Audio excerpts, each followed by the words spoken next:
À l'issue de ses 3 mois de formation au sein de l'Académie générale militaire de Saragosse, la princesse Léonore et ses cadets ont prêté serment.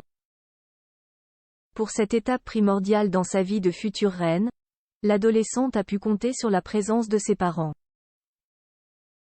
Le soutien familial. Au mois d'août, la princesse Léonore intégrait l'Académie générale militaire de Saragosse, au nord-est de l'Espagne.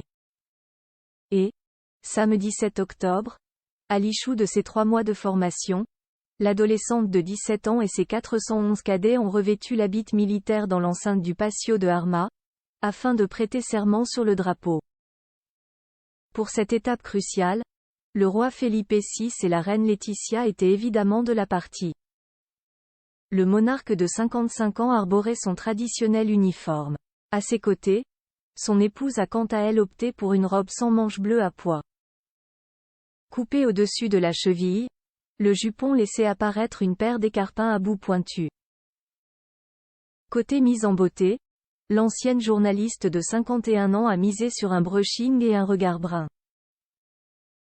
Ensemble, le couple qui s'est uni le 22 mai 2004 a alors pu voir l'engagement pris par sa plus grande fille, désormais détentrice du titre de dame cadette Bourbon-Ortiz. La veille, sans la présence de ses parents, Léonore a pris part à la traditionnelle cérémonie d'offrande à la statue de la Vierge du Pilier.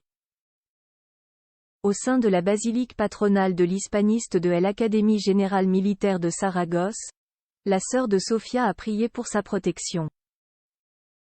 Un apprentissage complet pour la future reine d'Espagne. Ce serment n'est que la deuxième étape d'une formation qui doit se poursuivre jusqu'au mois de juillet 2024 aux côtés des autres cadets du 1er bataillon. Cet apprentissage rigoureux ne concerne que la princesse aînée des Asturies. Car, en sa qualité de future souveraine, la fille aînée du roi d'Espagne doit maîtriser les rouages de l'armée. Et pour cause, lorsqu'elle accédera au trône d'Espagne, elle héritera dans le même temps du titre de capitaine général des forces armées espagnoles. Après cette cérémonie marquant la fin de sa première année d'apprentissage, Léonore va intégrer la deuxième année de son cursus destiné à lui donner toutes les clés pour prendre la tête de l'armée de terre. Europa Presse.